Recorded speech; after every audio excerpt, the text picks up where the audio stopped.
The way my character is portrayed isn't the most accurate because in the movie, depicted as always getting mad at him for cheating on me, which that never happened.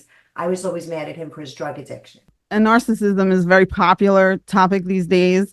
And I'm a coach, I'm not a therapist, and I don't diagnose. And I actually encourage my clients to not get into the habit of wanting to diagnose the other person. And I was telepathic until I shut it down at 11 when it became too dangerous to be deciphering that. And that's something that came back as a long-term meditator. This is Front and Center with your host, Jacquie Jordan. Entertainment and pop culture expert Jacquie Jordan is with us. Two-time Emmy-nominated Hollywood producer Jacquie Jordan.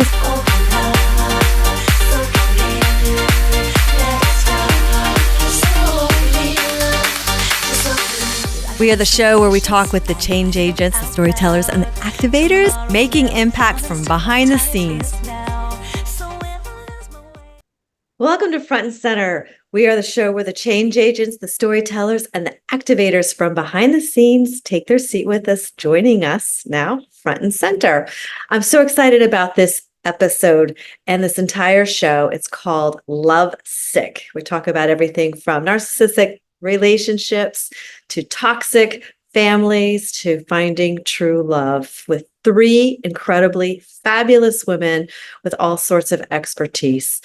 First up, we have the author of Run Like Hell, a therapist's guide to recognizing, escaping, and healing from trauma bonds, Dr. Nadine Macaluso, marriage and family therapist. She's also was represented by Margot Robbie in the famous movie as Leonardo DiCaprio's wife, Jordan Belfort, of Wolf on Wall Street, which was like a really like hot, spicy, controversial, in-your-face movie about narcissists gone overboard, in my opinion. Like, oh my God, my stomach just gets all nauseous when I think about that movie and how crazy it was. And so that's our first guest. And then later in the show, we've got Coach Constance, who helps us find true love. And she also helps talk about the energies and the differences between masculine and feminine energy and why literally men are from Mars and women are from Venus. And she's got her take on that. And we also have the author of Toxic Families, Susan Gold. And she talks about how we can recover from toxic families and live the life of our dreams and be happy. So thank you so much for joining us. I'm Jacquie Jordan. And if you'd like to follow us or subscribe to us, please hit the button here. We are viewed on Rumble, YouTube, or any place that you listen to your favorite podcast. This show and this episode is sponsored by our friends at ST Energy Services. If you'd like to find out more, and we also have our other sponsors below with lots of information and some really cool things that also tied into previous episodes that we've done before in the past. So joining us now is Dr. Nadine.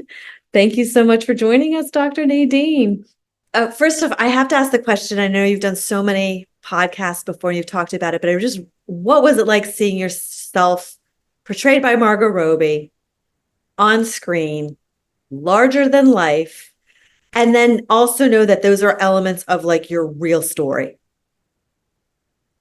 Yeah, that's a good question. It was a process. It was a process because first you find out that it's going to be made into a movie. And, I had my own initial reaction. Well, first it was a book. I had to have my reaction to that. Then it was a movie. And at first I was just like, oh my God, this Greek tragedy is just following me, because I thought that I had left him and started a whole new life. So of course I had a strong reaction, like, oh. But then I did a lot of therapy around it, and actually a lot of dream therapy around it. Interesting. Yeah. And I just was like, you know what, Nadine, you're not going to go up against Martin Scorsese. This is happening. And I just surrendered into the process. And I just was like, this is bigger than me, and I have to let go and I have to surrender. Wow. And did it further your healing? Because something like that happens where you're kind of indirectly thrust into fame. Yes, right? yes. So then there's the collective response, your personal response, and there's your social sphere response, like how people respond to you because now they're seeing you. Right, right. And you have to integrate all of that. Yeah, yeah. Initially when the movie came out, though, I said nothing about it. Reporters would come to my door, everybody would want to talk to me about it, Entertainment Tonight, and I just said nothing. You know why? I had nothing to say. Right. And I'm not just gonna talk just for the sake of talking. And then as my practice developed and I saw these beautiful, smart, kind women coming in trauma bonded and decided to write my book and go back to the research, then I had something to say. It's so funny in reading your book, you kind of tell the story how you kind of started with your own healing, then you started going into school, and then you had a moment where a former a colleague, a therapist colleague, you found out was indirectly being cheated on, Yes. and you're like, wait, this landed on my doorstep. This isn't just, this is bigger than me. And what a great way of healing when you can be of service with your own healing to help others like you. And Yeah. now, Yeah, and I wish I could say I had some great plan. right. And I offer that to people. It's like if you follow what you love and you keep showing up for yourself, you don't have to know how it's going to unfold. Because I didn't have a plan. It just actually just unfolded. Revealed itself. Yeah, and I just kept following it. And that doesn't mean it wasn't bumpy at times, but I couldn't have written it better if I tried, right? Right. How accurate was the movie? Very accurate. Yeah, it's very accurate. Life was that crazy. The way my character is portrayed isn't the most accurate because in the movie, depicted as always getting mad at him for cheating on me, which that never happened. I was always mad at him for his drug addiction, but that was the way he needed to see it. And I like how you've talked about the fact that your ability to leave him in a trauma bond, which Yeah. you explained, was because he was under house arrest now. Yes, yes. That was it. Yeah, because I finally felt his ankle bracelet actually became my freedom, a symbol of my freedom, because he couldn't harm me. And it was so clear, like, you're a criminal, you're bad. Right. It was Right. so obvious because when you're in a trauma bond, it's so confusing. Is he crazy? Am I crazy? Is this relationship bad? Because they're Right. so good at shifting the blame and turning the tables and being the victim. Right. I love the Dr. Pat Allen always says, is it illegal, immoral, or unethical? And those have to be mandatory deal breakers. You can have additional deal breakers, but mandatory deal breakers. So when it's illegal, now he's under house arrest because Yeah. it's law. Right. It was just, I've never heard that. Thank you for sharing that. Oh yeah, no, yeah. Well, But yeah, it's just so apparent you're a criminal. right. Talk about trauma bond because it's honestly, it's kind of a new. I mean, we the narcissist word kind of came into the lexicon in the last decade. Even though women have been trying to figure out. I mean, I remember even seeing Farrah Fawcett's The Burning Bed, way back then. That? Oh my God, yes. Right? Yeah. But domestic physical abuse is what we came to Yes. understand. Yes. We didn't understand psychological warfare, No. the guise of love. That's kind of what I see you brought forward. Yeah, well, up until 1973, domestic violence only became a crime in 1973. I didn't know Right. that. Yeah. And up until 1993, you could actually force your wife to have sex with you. Wow. And it wasn't a crime, right? So, we're not that far along. So what happened is that I think pathological people realized, hey, I don't want to go to jail, but I still want to have power and control over my lover. So Right. they started to use domination, intimidation, threats without any physical follow-up, or gaslighting and all this sort of psychological manipulation that we're seeing. And Right. we didn't know because we didn't know. Right. And then in your book, Run Like Hell, which is absolutely fantastic, you kind of talk about some of the techniques that are put on when a narcissist is like gaslighting and breadcrumbing. And so there's like like psychological warfare games that are, if aren't identified, you feel like the crazy one. Yeah, well, especially because as I write, in the beginning of the trauma bond, it's so much love bombing and so much intense passion, and it's just tons of adoration and admiration and gifts and trips and promises of forever, and you're my soulmate, we're two peas in the pod, I've never felt like this before. And so that's so seductive because we've been sold the myth of romantic love and that it's supposed to look like that. So we're like, yes, we hit the jackpot. But then the mask starts to fall, and that's when all the lying and betraying and denying and manipulation start. Yeah. Do you remember a point for yourself where you're like, this feels crazy? Like, Oh, yeah. and because your courtship was really over the top. Like not every woman experiences courtship like that. No, they don't. Yeah, I remember I do. I just remember thinking this is so outrageous, but it feels good and it feels fun. Right. So that whole part, but I remember thinking, this is almost too good to be true. And hence, if it feels like it is, it probably is. Did your family and friends warn you at all in the beginning? Oh yeah. My mother sat me down after I got engaged, and she specifically took me to lunch, and she said, you don't have to do this. And I said, no, but I do. I love him. It's so funny if it took maturity for me to figure this out, but if we're so miscalibrated for what love is. Yes. As girls and to teens, we were like Yes. really sold a romance. And everybody would say to me like things like, well, you don't have self-worth or stuff like that. I'm like, that doesn't resonate with me. It was like a miscalibration of understanding what love was and what the role was. And like, I was just, like it was just confusing to me. So then when I got confused, I was really confused. Right. And it's just, our beliefs are fed by are created by the culture too. Right. So when I met Jordan in 1990, that was when Pretty Woman came out. Right. And she was a prostitute, no less. Right. But he glamorized her. Right. So there's that thing that my prince is going to come and rescue me. But what happens is the rescuer also becomes a perpetrator. And then they can also play the victim. And hence that confusion continues. Right. Yes. It's the triangle, right? It's the Kaufman triangle. Yeah. You talk about that in the book. That's a really great pop culture reference because people don't realize how big a movie Pretty Woman was at that time period.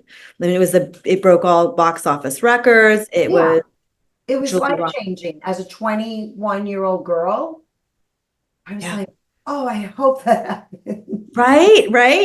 And there you are, because you definitely hit that. Like that was like courtship pay dirt. Yeah. Till I didn't. Right. So did you really have an aunt that ran drugs?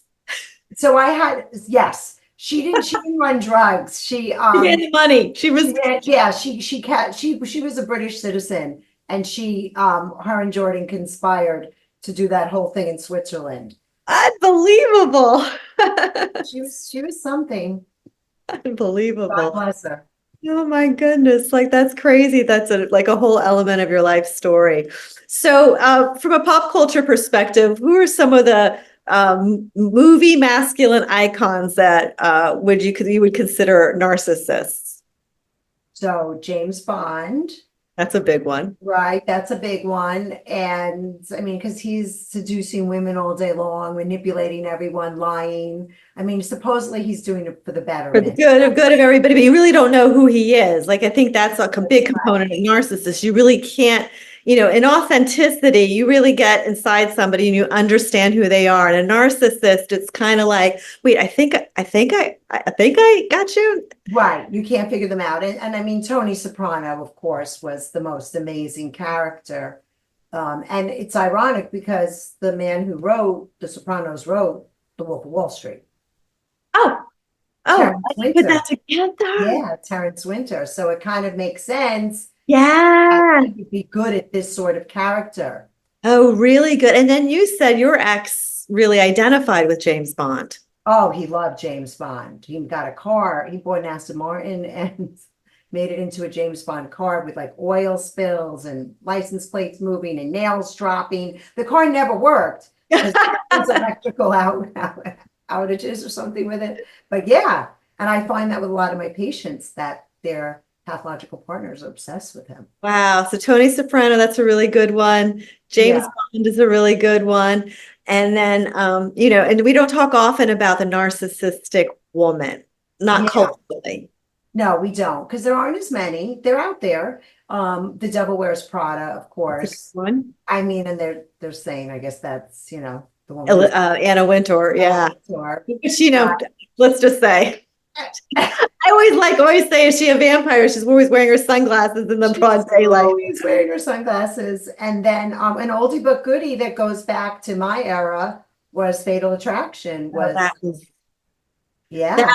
was such a good movie. Like people, and what I remember about that movie was that they had to redo the ending because they really wanted to see the wife kill her.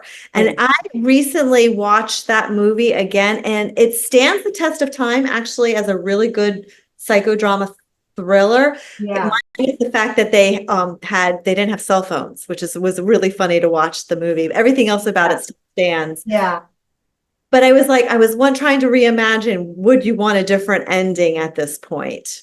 I think in this day and age, today, I think he'd be more culpable than he actually was. Because in a weird way, he kind of came out the victim in the movie and it was okay.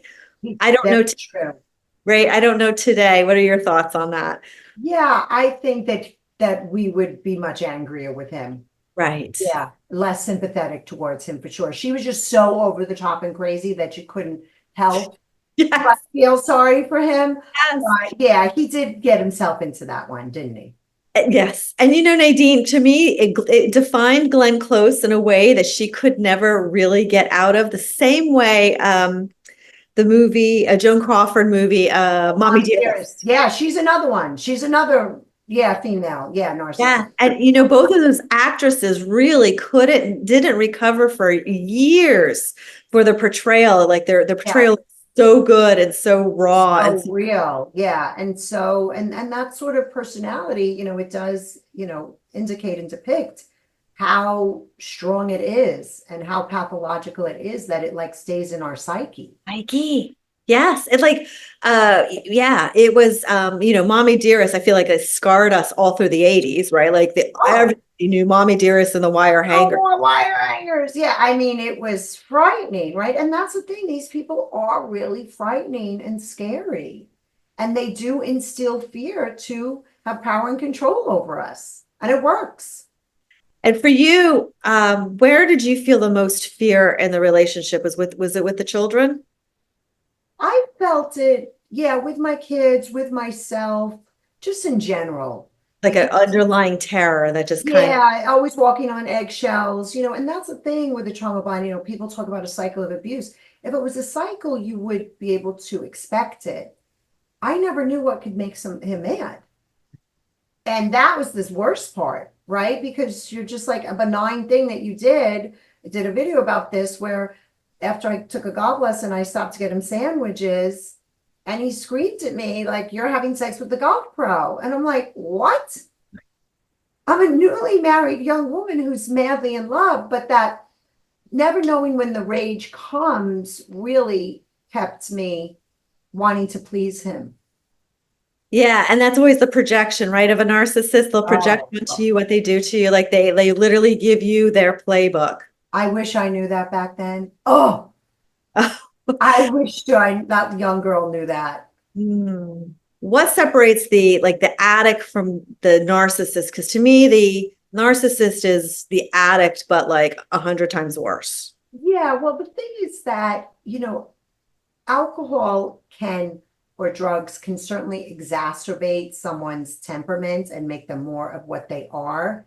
But it doesn't, there are plenty of people that are alcoholics that aren't abusers. Right, exactly. Right. But when I was with him, it was so hard almost not to see the abuse because of course it was there, but I was so focused on the addiction that it almost, the abuse got kind of not swept under the rug, but it wasn't so forefront in my mind because the addiction was so crazy. It reminds me in the movie Elvis, with the Academy Award winning movie like a year ago, because Priscilla Presley confronted him in the hotel room later in his life. And Yeah, it wasn't over the women either. It was over the pills. And that was when she had her moment. She throws the pills at him and she's like, I'm out of here. And he's like, he thinks it's the women. And she's, could care less about the women. It was Yeah. the addiction. yeah. For me, it was always about the addiction because, it's very horrible to watch someone that you love destroy themselves. In Run Like Hell, you talk about also the narcissistic, but you also talk about the pathological liar. And sometimes it can be a narcissistic pathological liar. Yeah, pathological lover. So Love. that's, yeah. So what I do is, because the word narcissism is thrown around so much. Yeah. This person to me is much more than a narcissist, and pathological means mentally unwell.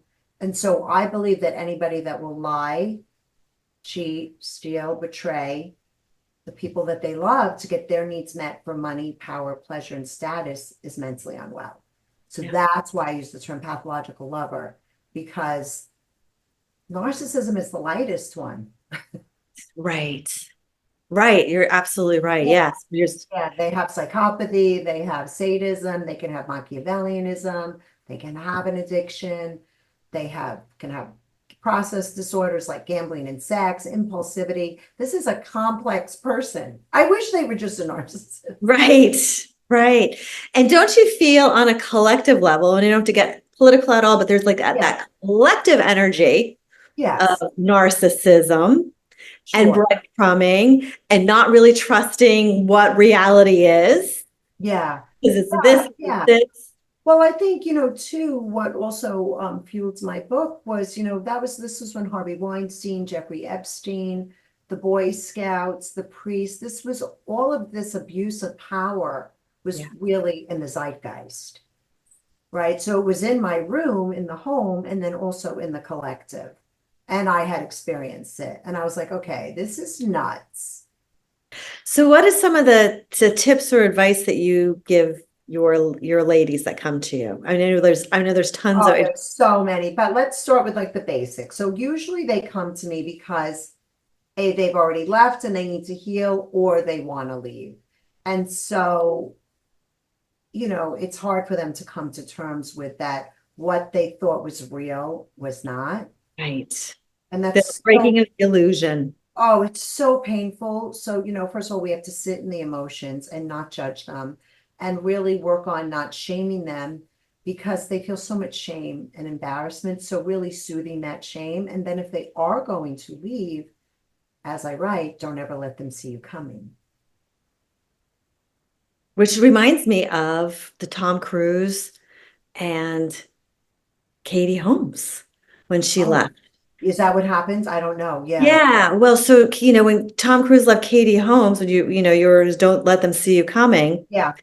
She got a phone that was like a flip phone, a way phone, and had already gone behind the scenes through her father and her father's attorney, and they engineered her departure, which is why, he looked so guilty. Like, well, what level does she need to do all that? She's already in the public eye and she has to engineer escaping with her daughter to get into a state that will allow her to do that because she can't just leave him. Yeah. So that's, the example that comes to my mind. You can't let them see you coming. I always say, now you have to wear the mask and you have to play pretend and plan your escape behind the scenes. Yeah, that's what she did. Katie Holmes did, and leaving Tom Cruise, and that's why that was such a big deal. And I think she was 28 at the time she left him. I know way too much pop culture trivia, but that's good though. That's good. You're in the right business. Yeah, exactly. But you can't let them see you coming, and you have to reach out to the helpers, like Mr. Rogers says, right? There's helpers everywhere, and find a trauma-informed therapist, join a group. Don't isolate. Have one or two friends that really know that can help you, because this is much more common than people know. And once you start to get validation for what you've gone through, and that's what I try to do in my book, is really validate the women, then that validation and education is what empowers them to leave. Well, that is so amazing that you stayed in the path of your own healing and then took it to help so many other women. I really appreciate you joining me here. And you don't refer to yourself very often as Dr. Nadine. I don't notice that, but obviously you are a doctor and a licensed therapist. Yes. And a book is called Run Like Hell. You can find Dr. Nadine, the real Nadine, on Instagram. It's a really great place to find her. And I highly recommend actually reading the book about trauma bonding. And she does talk about her experience with The Wolf on Wall Street, which was obviously a great movie, but you hear more about her side of it. And she's so candid and her writing is so good. So I really enjoyed reading it. And it's really nice to meet with you here. And I appreciate your time. Oh, please, it's been lovely. Loved it. Much. And if you would like to find out more, you can join us here on Front and Center Podcast. And I'm Jacquie Jordan, and we'll see you next time. Thank you so much for joining us on the Front and Center with Jacquie Jordan podcast. Please subscribe to us on YouTube and follow us on Instagram at TVGuestpert. We'd love to hear from you. It's important to learn what I call feminese, the language of the feminine and the behavior of the feminine, and how to waltz with that masculine person across from you. But to also know the one word that's necessary, and the only word you might even need to know as a feminine person, is knowing how to say no, and that no is a full sentence, and you do not have to explain or defend yourself, and how to have a voice and a vote and negotiate for yourself.